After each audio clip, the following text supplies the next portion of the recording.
Shkodran Mustafi is in talks with Arsenal over the termination of his contract. We're going to be discussing that and whatever else you guys want to discuss in the live chat box during this live edition of the Chronicles of a Gooner.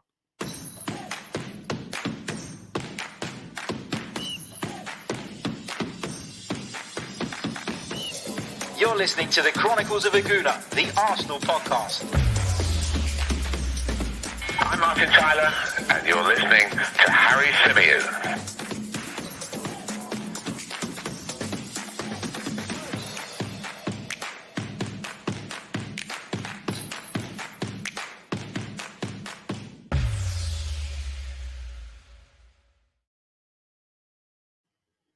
Hello, and welcome back to another live edition of the Chronicles of a Gooner, the Arsenal podcast brought to you by 90 Min.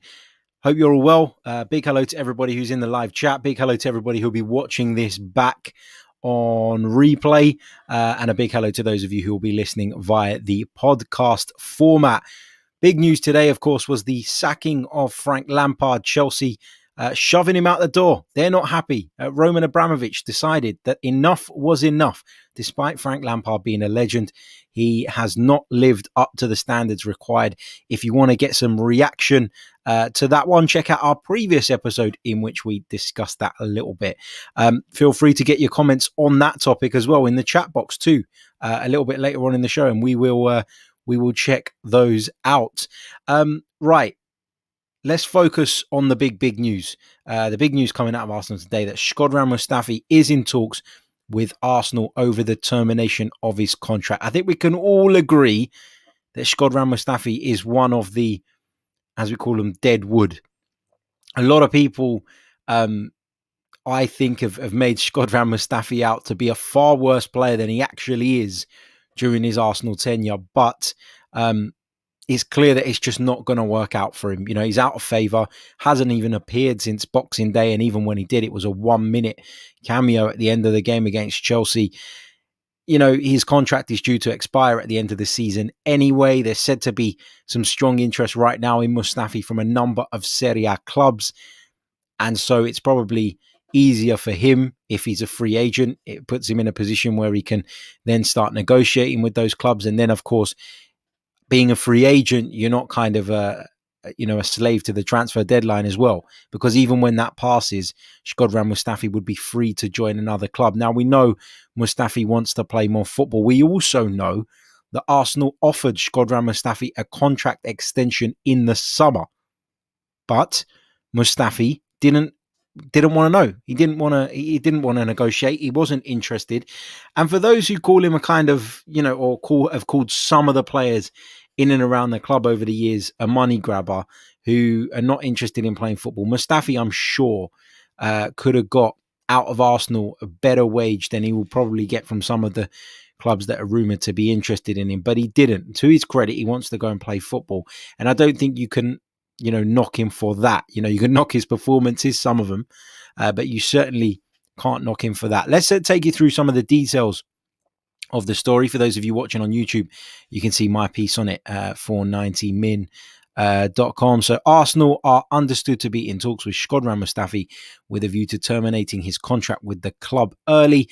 If an agreement were to be reached, the German international would follow Mesut Ozil and Sokratis out of the door, making him the third player the Gunners have cut ties with prior to the end of their contracts in recent weeks. So Arsenal making serious moves to weed out the dead wood, if you like, so that we can go into the summer transfer window at least with a bit more of a clean slate, a bit more flexibility with regards to the salaries we can pay, etc., etc.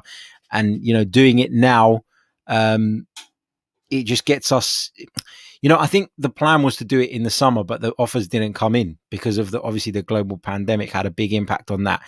And I think you could argue that with a lot of these players, they'll just end up leaving anyway, and it's not really a big deal whether it's done now or at the end of the season. I actually think it's significant that Arsenal are doing it now, because by doing it now, you can focus on bringing people in from the very start of the next transfer window. From this transfer window, it was, as Fabrizio Romano spoke about it on our show, he said it was 2 phases for Arsenal. It was the get players out phase, and now we were in the phase of trying to bring people in. Seems like we're still trying to get people out, which is great news because we all know it needs to happen. But Shkodran Mustafi is the latest one, and it would be 3 players actually that Arsenal would have pushed out the door prior to the end of their contracts, having kind of having made agreements on how that can happen, coming to sort of compromises to getting those deals done. And you can slag off Arsenal all you like, but you cannot deny that in these situations, and I'm sure the Mustafi one will get done as well, they've been extremely ruthless, extremely efficient, and they're getting shit done. You can't knock them for that. If we go back to the original source of the report, which is, of course, Chris Wheatley from football.london, he highlights the fact that he hasn't played since Boxing Day and that his representatives are trying to secure a January move for him. So, as I said, there is interest from a number of clubs in Italy at the moment. According to football.london, they talk about that contract extension offer as well, but he rejected the proposal, and he's looking for a way out. Highlighted that he's just made 3 substitute appearances in the Premier League so far this season, and that makes it clear that the World Cup winner is out of favour with Mikel Arteta, and therefore you can understand why a solution would suit all parties, a solution that would see Shkodran Mustafi leave now. It's said that there is interest in the centre-back from a number of European clubs, but just with a few months remaining on his current deal, there is no way Arsenal are going to be able to command a substantial fee for him, particularly in this current climate. That's absolutely right, isn't it? I mean, who in their right mind, knowing that Shkodran Mustafi will be available in the summer for nothing, is going to come to Arsenal and table a bid now? We know that many clubs are struggling due to the financial implications of the pandemic, and the longer it goes with fans being unable to attend football matches and buy merchandise and get into stadiums, the problems for these football clubs are going to get deeper and deeper and deeper. And you're talking about Serie A, for example, and the financial muscle that the Premier League clubs have just isn't there. It just isn't there. So, for that reason, it's stupid to go and make a bid for Mustafi now when you can pick him up in the summer. So for everybody, it will benefit everybody if Shkodran Mustafi becomes a free agent. It means someone can come along and pick him up. It means he can get back to playing football again. Because if I'm being completely honest, I didn't think Mustafi was as bad most of the time as some of the Arsenal fan base made him out to be. He's very comfortable in possession of the ball, which is why previous and the current Arsenal manager went through a phase of constantly selecting him. But when he's bad, he is bad. When he's asleep, he is asleep. When he's off the pace, he's terrible. When he's not concentrating, he's a calamity waiting to happen. So I completely get why so many Arsenal fans didn't want to see him in the side, want to see him now moved on. I just think that as a fan base, we have to be careful of how we treat players, because we're always banging on about trying to attract the world's best players, but there are, particularly in Ozil and Mustafi, and you can throw Granit Xhaka into that equation as well. There are a number of players who've been on the receiving end of some horrible abuse from the Arsenal fan base, or people that at least claim to be Arsenal fans. So, I don't like that. I don't like the treatment of those players. To a degree, you have to support. I'm all for kind of critiquing players and critiquing performances, and it's what I do, but I'll always try to do it as respectfully as possible. Sometimes I slip up as well, we all do. But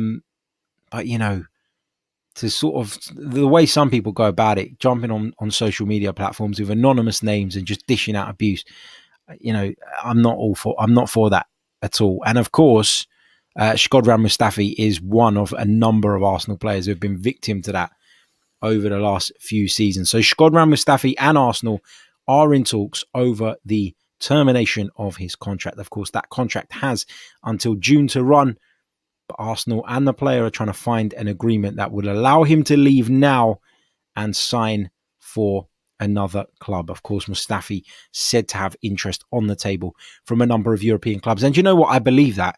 a lot of people say, oh, who the hell wants Shkodran Mustafi? No, there will be interest in a World Cup winning centre-back who's played in Spain, played in Italy, played in the Premier League. There will be interest in Shkodran Mustafi. Maybe not a club at the level of Arsenal, maybe, or I say the level of Arsenal, I mean as big as Arsenal, but there will be interest. You know, Barcelona was someone who is touted to have an interest, and we know Barcelona's financial situation is an absolute mess. So you can't rule anything out with Shkodran Mustafi. I think he will find a club without any trouble, and I wish him all the very best. Let's go over to the live comments and see what you guys are saying about Shkodran Mustafi and how it's all sort of come about, and sort of what your feelings are on the potential departure. Chris Pantelli says, hi Harry, hope we can get rid of Mustafi this window. He, like many in our team, is not Arsenal's standard. Niall Healy says, Mustafi out and Nathan Collins from Stoke in. There has been a couple of reports linking us with Nathan Collins now, but I haven't seen enough to suggest that it's got legs, and that's why I've not really discussed it on the podcast. If it gathers pace, if there's a little bit more credence to it over the coming days, then I will dig into that a little bit more. But right now, I'm not completely convinced that is on the cards at all. I did hope actually today that we'd get the Odegaard news, and I don't know if we'll get it tomorrow, being a match day, but we'll certainly get it in the first half of this week, and I look forward to discussing that. But right now, in terms of transfers, apart from the rumours linking Mustafi with a termination of his contract and a potential move away, it's gone a little bit quiet on the Arsenal front today. But sometimes it's the calm before the storm, isn't it? So we'll have to wait and see what develops over the next few days. In response to the Mustafi news, Omar says, great news. What else have we got here? Danny Boy says, I don't know what it is, but it's really easy to dislike him. I think that's a little bit harsh. I mean, you know, what is he, why is he so dislikable? Apart from, you know, his questionable ability at centre-back at times. Let's see what else we've got. Just seeing what you guys are saying. Ben Taylor says, think it's best for all parties to move on. However, looking at his age, the amount we paid, the value last summer, massive error from the club, highlights the mismanagement we keep seeing. Yeah, I agree, but that mismanagement has been going on long before Mikel Arteta and Edu got the reins at the club. So we've got to cut them a little bit of slack here. They're doing what they can to, you know, move these players on. They've already moved Ozil, Socrates, and they're going to be hopefully moving Mustafi on as well. Kolasinac has gone out on loan, but, you know, if Arsenal were to terminate the contracts of 3 players prior to their expiration dates, I'd say that's pretty ruthless and pretty good going from them. What else have we got here? Going back to the comment about him being dislikable, John P says, if he was good, you would not dislike him. I guess that's a fair argument. Mandy B says, though I don't mind Mustafi leaving, it's annoying that he's another player we won't get any money for. Yeah, agreed. But I'll just reiterate what I said to that last point. It's a situation that has come around as a consequence of mismanagement in the past, and there's no point crying over spilt milk. We have to just deal with it as best we can and move on. Carrie Tannin says, is it possible to do this to Willian? I think that would cost us a hell of a lot more money than this Mustafi one will. That's for sure. Kevin Kirby says, hey, Harry, Mustafi good, but just not good enough. Let's see what else we've got here. Yorgos says, do you think Luiz will be allowed to leave in the summer too? Yeah, I do. I don't think David Luiz will get another extension at Arsenal. I think he'll probably be gone. And yeah, I do expect him to leave. I was surprised that he stayed this time around after all of that kind of stuff came to fruition about the fact that actually it wasn't a 2-year deal, although that was what was initially reported, and that it was in fact a 1-year deal with the option to extend it.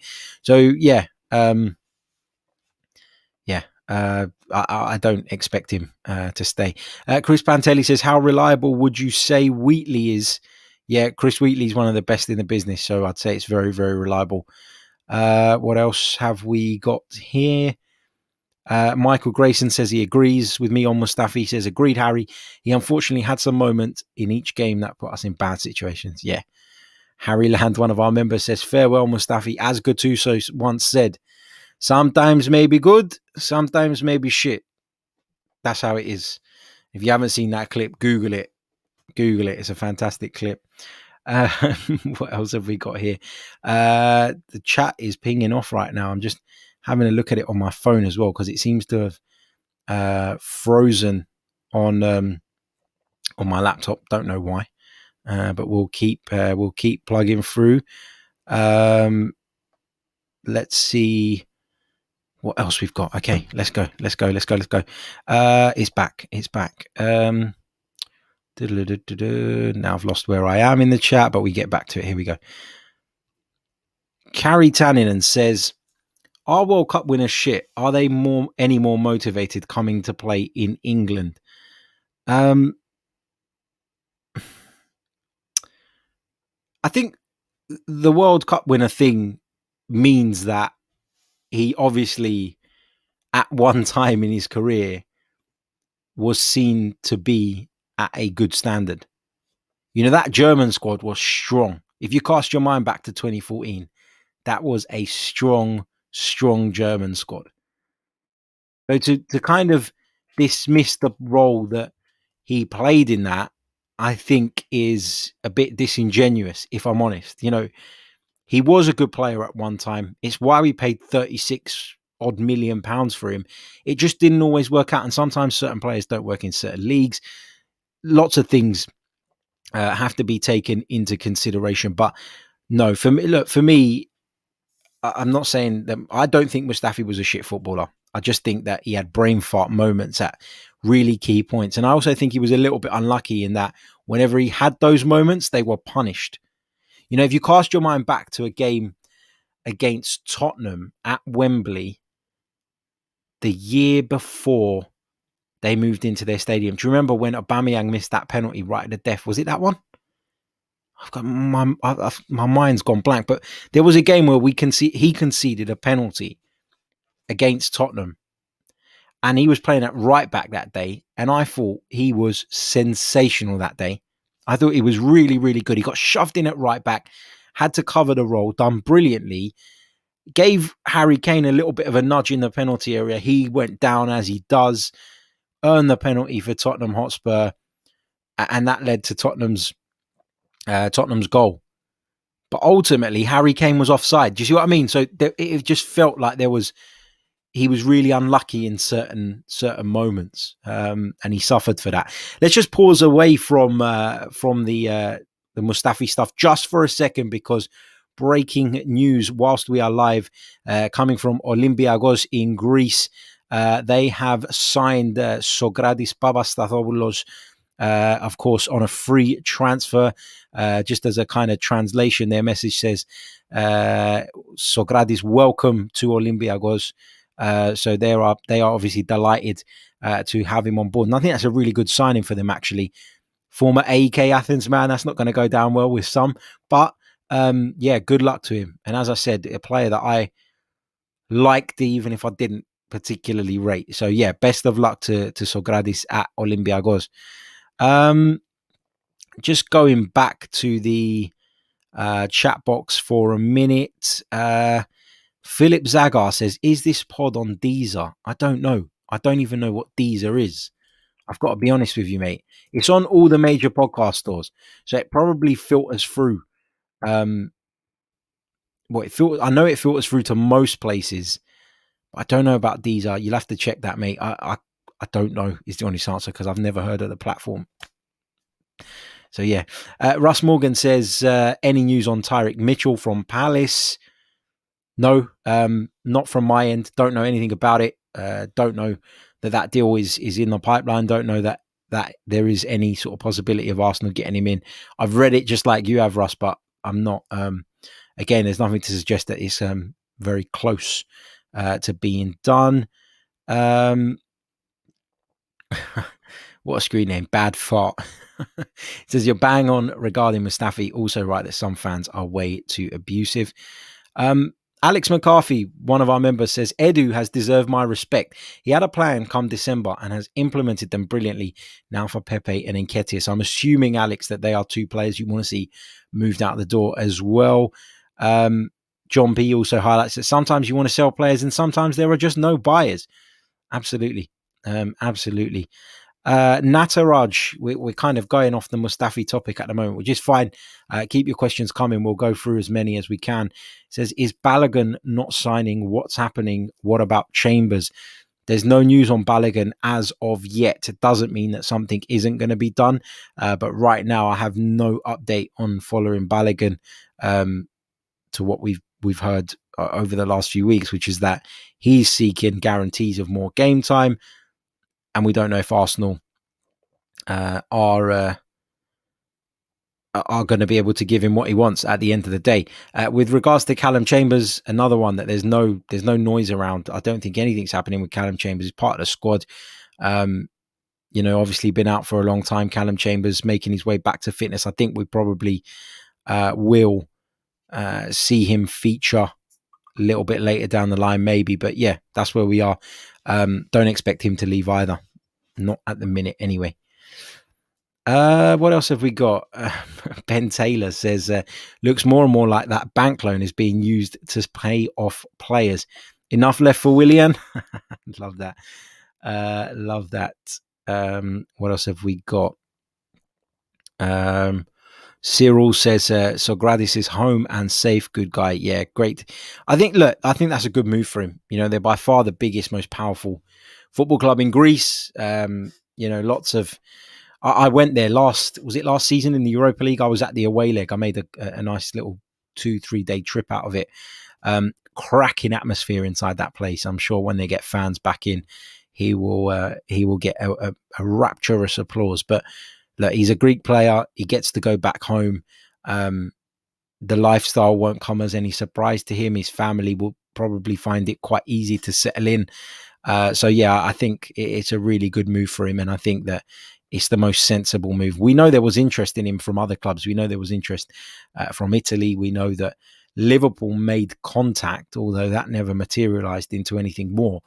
But I just think this is the right move for him. And if I had to kind of bet right at the beginning of the window on where he would end up, although I didn't know if the interest from Olympiacos was there, that you would have said that the ideal scenario, I should say, would have been for him to end up back in Greece, and that's what's happened. So delighted for him.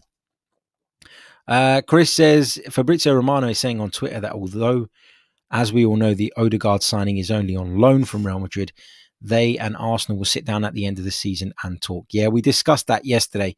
We talked about that on one of the recent shows, that the door is not closed on Martin Odegaard becoming a Arsenal player permanently, but there is no clause in the contract. So that will come purely down to whether or not Real Madrid are open to that at the time. You're almost stuck between a rock and a hard place in situations like this, aren't you? Because it's like, on the one hand, if he plays really, really well, then Real Madrid are going to want stupid money, which means we can't do it, or they're going to want him back. And then on the other hand, you're sitting there and you're going, but then we need him to play well because we need him to help us achieve our ambitions.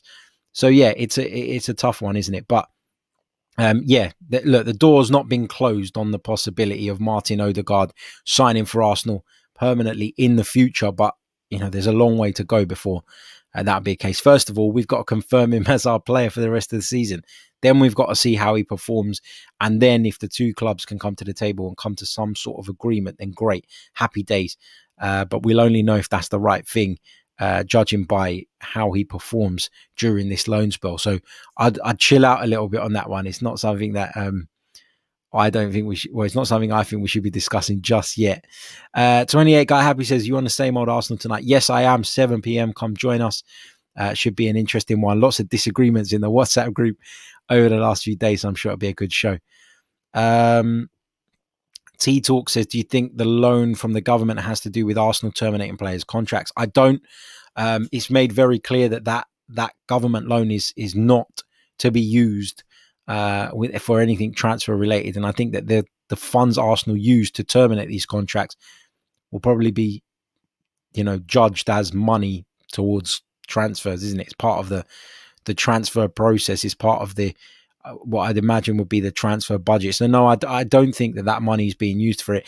I think that maybe that money has given Arsenal a little bit more leeway in terms of then having the ability to draw resource from other areas to then terminate those contracts. But I don't think that is being directly used for that, if that makes sense.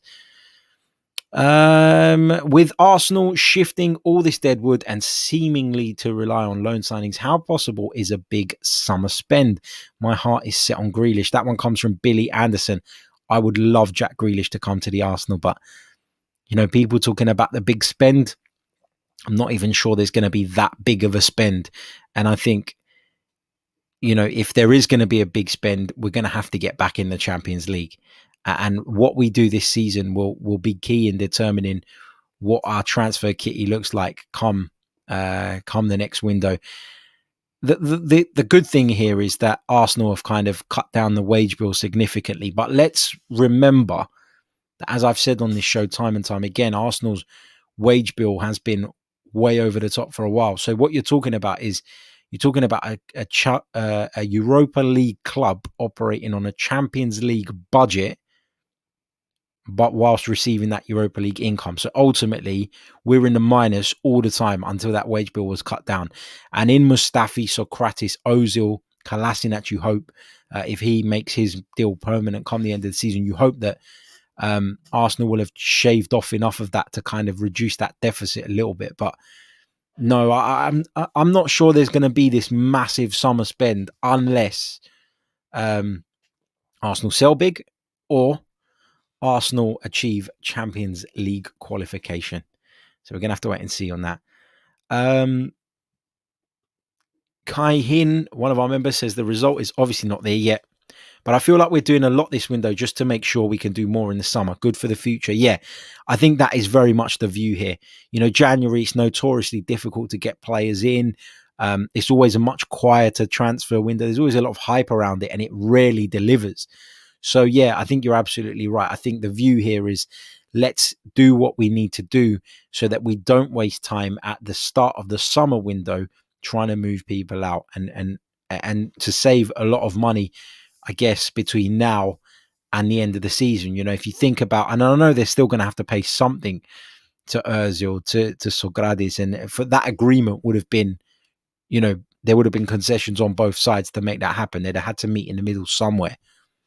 But it just feels like Arsenal doing this business now is to avoid the hassle in the summer. It's to avoid laying out more money between now and the end of the current season. And it's all about putting us in a state whereby we can compete more in the transfer window come the summer. What else have we got? Russ Morgan goes back to the Socrates thing. He says, good luck. Never had a bad word to say about him. Banos says, the Olympiacos fans put us to shame when they showed up to the Emirates last year. If only we had half the atmosphere. Yeah, I completely agree with that. So as I said, I went to the game in Athens, the first leg. And the second leg, I was in the press box at the Emirates Stadium. And I was sitting in the press box and the desk behind me were Greek reporters. One of them was a couple of rows back on the headset. I think he was doing a commentary. And then in between, there were two journalists sitting on the desk. And obviously, speaking Greek, I could understand what they were saying. Everybody else was sitting in the press box and they were just these loud guys to them. But I could understand what they were saying. And when that goal went in, that won it for them, and the stadium, or that corner of the stadium, went absolutely nuts. They were screaming stuff that I couldn't believe would go on a live broadcast. I mean, I know they're 2 hours ahead over there, so it would have been really late. But my God, they were going absolutely nuts. And that passion, I'm not sure that we have that all the time. And does that come from a bit of a snobbery? Does that come from the fact that we're the Arsenal and we've been to Champions League finals and we've been seasons unbeaten? Whereas a club like that, who, yeah, they're big in their own country, but outside of that, have always been kind of minnows. Is that where that comes from? I don't know. But it felt like they took it up a notch, to a notch where I don't see the Arsenal fans going very often. But yeah, let's see. Gert says, is terminating contracts less expensive than letting their contracts run out? It depends. It depends on what the agreement is, mate. Some will say, okay, pay me my next, I don't know, pay me half my remaining wages and we'll agree to call it quits then. So it just depends. The player has to look at the fact that it's not just about money, but if they don't get released. So in Mustafi's case, right, if Mustafi is not a free agent, it makes it more difficult for him to be signed. Looking at Shkodran Mustafi as a free agent is a lot more appealing than having to deal with a club and all of that. So I think a lot of it is to do with that as well. That's why it benefits the player. And you've also got to remember that as a player, particularly at 28, 29 years old like Mustafi, or in your 30s like Socrates and Ozil, the longer you're not playing football, the lower your stock falls as well. And then people are probably going to be less inclined to give you the kind of contract that you want. And you're looking at it maybe being your last contract. So you're going to do your best to get the best. And sometimes just not playing football is not worth the damage it will do in terms of your future value. And so these players will take a concession, i.e. they'll agree to waive some of it. The club will agree to terminate it, and it just gets done. They find an amicable agreement and they move on. So it can be less expensive. The worst case for the club is that you pay the rest of the contract out. But I would suspect that given these players are desperate to play football, given they're looking for other moves, I would suggest that for Arsenal to do this, it's in their interest. So I'd imagine they are benefiting from that. Yeah, for sure. Big hello to the rest of you in the chat. Hello to Xander. Hello to Dominic. Hello to Graham. Hello to Colin. Colin says, hi H. Just like a house of cards, Kola, Saka, Mustafi, Ozil, etc. I think Kola was the glue, thank God, and about time. Yeah, there were a little bit of a click there, wasn't there? For sure. I think we could all see that. I want to say a massive thank you to Billy Anderson for your really, really kind super chat, mate. Thank you so much. He says, cheers, Harry. Great content and great answers to all questions as per. Thank you so much, man. Really, really love it. Really appreciate it. Cheers. What else have we got here? You know what? Now's a good time, actually, while I'm on it, and I remember to get you guys to make sure you've smashed that like button if you're watching us live on YouTube. I can see right now we've got over 300 of you watching us on YouTube alone. So can we please get up to 150 likes sooner rather than later? Let's do that ASAP. It really, really does help the channel grow. And if you're wondering why some of our participants in the chat have the little icon next to their name, it's because they are members of the Chronicles of a Gooner YouTube channel. And if you wish to become a member yourself, support, get access to the benefits available, then please click on the link in the description, check it out, join our membership scheme, and come over and join our Discord server as well, where we're talking all things Arsenal. Sam Allardyce as well this afternoon, and whatever other random shit comes up in the chat, but it's great fun. So yeah, if you fancy joining us, come over. Let's see what else we have got here. Going back to kind of what's going on with the termination of another Arsenal contract, which appears to be in the pipeline. Xander says, sorry, wrong one. I'll come back to that one in a second. Gooner says, I quite like this more ruthless Arsenal. It feels like we have some direction for the first time in a long time. Yeah, I agree with that. Xander says, with the Euros this summer, hopefully any international targets are identified now and deals are done in case they have a good tournament and their value increases. Yeah, and equally, Xander, though, you can identify players at a tournament, can't you? You sometimes see players and you think, wow, yeah, he'd be a good fit. So that, there are benefits to waiting as well. You could also go and sign someone for big money and then they get bloody injured in the tournament as well, which is always a problem. So yeah, we'll have to see. We'll have to see. Big hello to Neil D'Souza. He says, big up, Harry. It's better to get rid of the rotten eggs. Better for the club environment as well. Going back to kind of my comments on the atmosphere and the whole passion thing. at Arsenal in comparison to Olympiacos, for example. Harry says the Emirates atmosphere has always been a strange one. Some fans arrive 10 minutes late, leave for a beer 5 minutes before half time, join the second half 5 minutes in, and then leave to beat the rush 5 minutes before the end. Mate, there are so many that do that. So many that do that. It is unreal. And that's a really, really good point. Whereas, and I'm only using Olympiacos as an example because I just think that the passion of crowds in some other countries, it's just a million miles from what you see from us.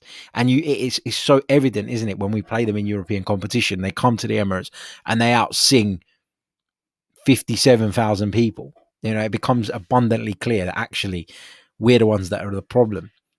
And, talking about Olympiacos, we got into the stadium quite early out there because of obviously, safety reasons. And at the end of the day, we got in there, maybe an hour and a half before kickoff, and most of their main stand where the ultras are was packed full to the brim, and they were singing, making noise, being intimidating. So yeah, it's just different here. And I think with more money coming into the football, and it's becoming a little bit more corporate, isn't it? And it's becoming a little bit more not the working man's sport anymore. You're seeing sort of some of those horrible things like you've explained there, Harry, creeping in, and it's hot. Yeah, I don't like it. I don't like it. And Gooner says half the people that attend the Emirates are tourists. Yeah, a lot of the time they are. Pratiush says, hey, Harry, great content as always. Thank you so much, mate. Really appreciate it. Big thumbs up to everyone in the chat. Matt G says, smash the like button and Harry will announce Odegaard. Yeah, I wish I could.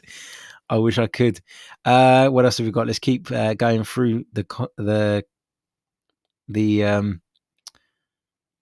chat box. Ason says, your hairline is better than Arteta's. I'm jealous. Thanks for the content.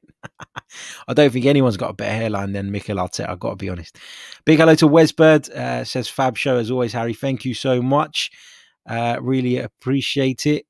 Gert says, he's talking about the membership. He says, it's really cool, except for the fact that the member badge is 2 bits. What does that mean?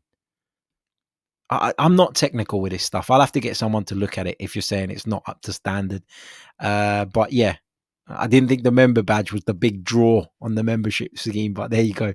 If you want me to join the Discord server, let me know, and we can make changes there. No problem. Big thank you to Billy Anderson, who's just signed up to become a member. I hope you're not put off by the 2-bit badge talk. But thank you so much for signing up, mate. Really, really appreciate it, and welcome to the family. Go over to the community tab on the top of the YouTube channel, and you'll find a members only post that contains the link to the Discord server. So come and join us in there as well. If you have any problems, please let me know. Pratyush Gupta asks, what would be your 2 or 3 realistic targets for the summer? This is a really, really hard question. I think because you don't know how things are going to evolve. This season, more than others, is very strange in terms of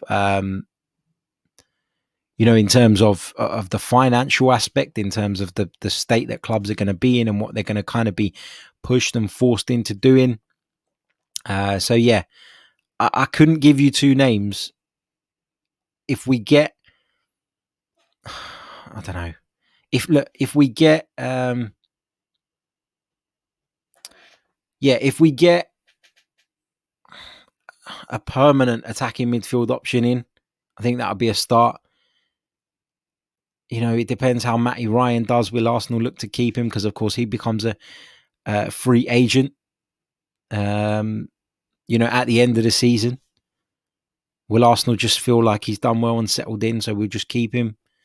I don't know. We have to see how the rest of the season evolves in terms of realistic targets. I wouldn't like to give you 2 now because I feel like it's too early, and I feel like so much can change between now and then.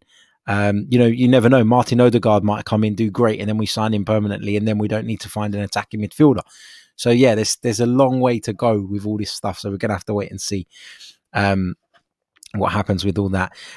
Going back to the badge thing on the YouTube channel, Edward says the badge appears differently in the YouTube to StreamYard. I think that's what he's on about. Yeah, it does. It does. It appears differently in YouTube, but that's just because the two pieces of, or the two websites don't pull through exactly the same. So I can't do anything about that. Love this one. I've got to go to this one from Ekene Ogbodo. Harry, you have been sacked from the 90-minute gas tank because Arsenal is no more regarded as a top six club. No. I was due to be on the gas tank today, but I said to the guys this afternoon, because I was a little bit bogged down with work as well and wanted to do a stream today, that if they wanted me to step aside, then I would, because obviously the big news today in the Premier League is the news regarding Frank Lampard's sacking. If you didn't join us on our stream earlier on, check it out. You'll get my thoughts there.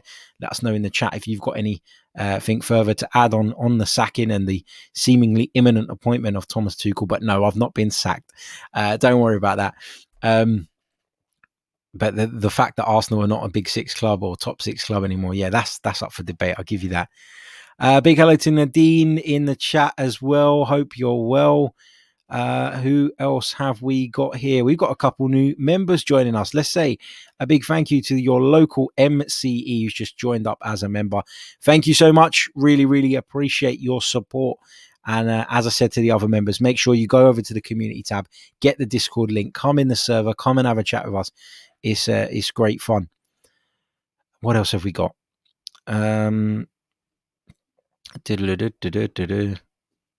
Wesbird says, thinking we could have a real exciting time in the summer as a lot of players and with a lot of players out and new players in could be very exciting. Yeah, I think there will definitely be, a desire to kind of overhaul the squad come the summer. But I think, again, a lot of it is all subject to what's going to happen in the next few months. If Arsenal do qualify for Europe, that obviously makes a big difference. If Arsenal miss out on Europe altogether, then financially that puts us even in an even worse position than we're currently in. So much of what we're going to be able to do is dependent on what happens in this next in this next few months. And that's why it's so pivotal. That's why it's so crucial. And also you got to look at the kind of whole global market as well. Whatever people say, and I know I said that the transfer window in January is notoriously less busy, but it's going to be, even worse now because of the situation that lots of clubs find themselves in off the back of the pandemic. So I think football needed a bit of a reset in terms of the finances. I think the finances had gone fucking crazy, and there needed to be a reset at some point. Unfortunately, the circumstances by which the reset have come along are sad ones, and I wish it wasn't the case. But maybe football can use this in a way where the game gets a hold of itself again, and all this stupid 120, 150 million pound transfer fee crap just disappears off the face of the earth, because that's not what football's about. Football's about nurturing talents. It's about bringing people through. It's great, when your club can go make a blockbuster signing. But I think some of the things that we loved about football in years gone by have kind of slowly fallen away as a result of how much money's come into the game. So yeah, I think the transfer market is going to be interesting, not just in this window, but it's going to be very interesting in the summer as well, to see how long that kind of COVID hangover lasts and how long that knock-on effect prevents clubs going and doing massive business. Billy's asking about how he finds the Discord server. If you click onto the YouTube channel and there's a community tab at the top, if you click on there, you'll find it there.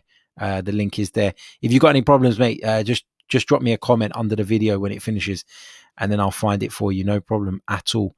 Sorry, Xander says it's under the members tab, the link. Yeah, because it's a members only post. That's right. Apologies. So click on that and you'll see the posts available only to the members.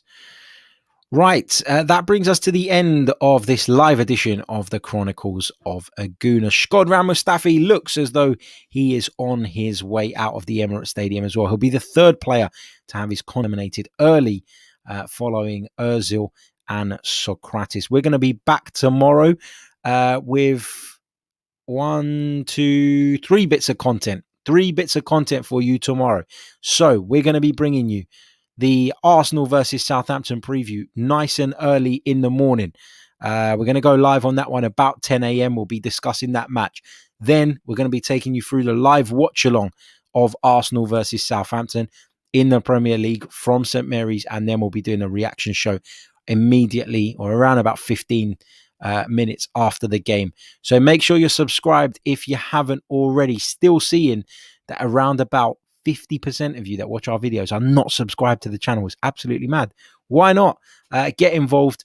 Can see there's 112 likes on the video at the moment. Let's try and get that up to 150 on the way out. Make sure you hit the button, and we will be back very, very soon with more. Until then, take care. Thank you to our new members. I'll speak to you in a Discord chat. Cheers.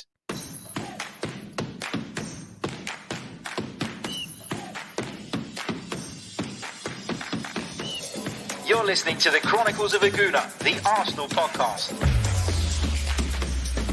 I'm Martin Tyler, and you're listening to